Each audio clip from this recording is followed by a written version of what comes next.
Welcome back to The Correspondence. Let's take you to the NYSC garment factory. The federal government recently rolled out programs to revive textile industries in the country, which was the major driver of more than 60% of the Nigerian economy 3 decades ago. As the cotton and textile industry in Nigeria regains its strength, the National Youth Service Corps scheme has become part of this re-emerging history.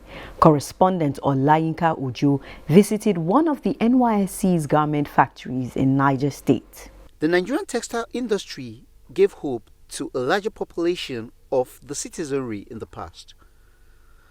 In early 1970s and 80s, Nigeria was the home to Africa's largest textile industry, with more than 180 textile mills in operation, which employed more than 450,000 people.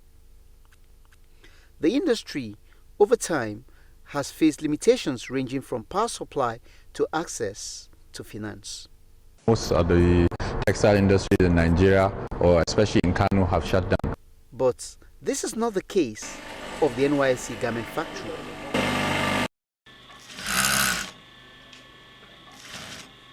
But my wish is that we have a stable light, so the work will be able to move very well. The garment factory, established in 1992 in Niger State, serves as a training ground for youth corps members aimed at making them self-reliant.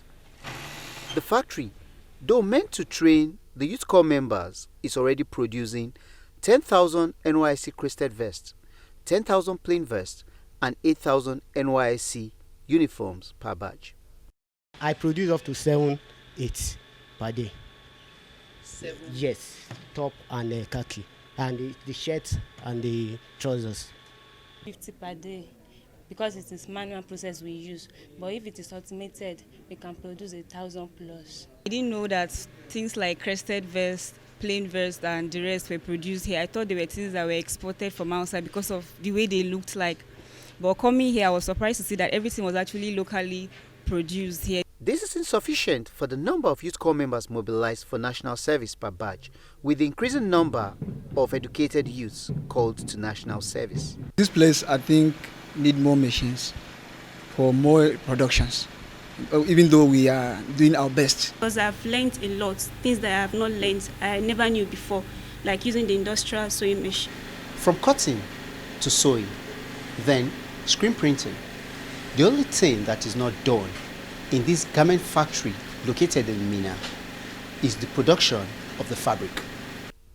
With the planned expansion of the factory next year, the garment factory in Niger State will be able to meet the needs of the scheme, thereby increasing its number from 10,000 to 50,000 of crested vests and plain vests, as well as production of NYSC uniforms from 10,000 to 20,000 per batch. We are working vigorously to ensure that our ventures, especially the garment factories, are more functional and able to produce reasonable quantities of products needed by the scheme. The scheme has 2 garment factories, one in Anambra and the other in Niger State. And as part of the NYSC's corporate social responsibility to its host community, members of the community who want to acquire the skill of tailoring are also trained in the factory. One of such is this graduate of chemical engineering from the Federal University of Technology, Minna, Peter Ebeli. You could say I seem to be an odd one because I'm not putting on NYSC uniform. I'm not a copper. In order not to sit at home being idle, I decided to pick on tailoring. Well, I intend to take it to a level as fashion designing and then to be an employer of labor. It's a new thing to me, learning how to sew the khaki and the crested vests. So I'm very grateful. And I think it's a platform for other people to learn too.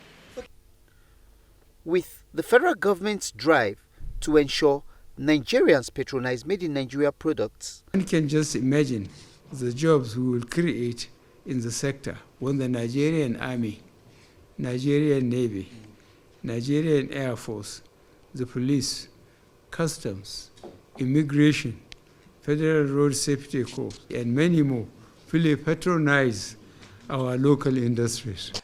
It's not about whether I want to produce to export. Let's even produce for our own market. The NYSC say when the expansion of the garment factory is completed, their doors will be open to other agencies of government that may need their service. Thank you, Olainka. It is a case of youth empowerment for self-reliance, not forgetting the scheme's social responsibility to the host community.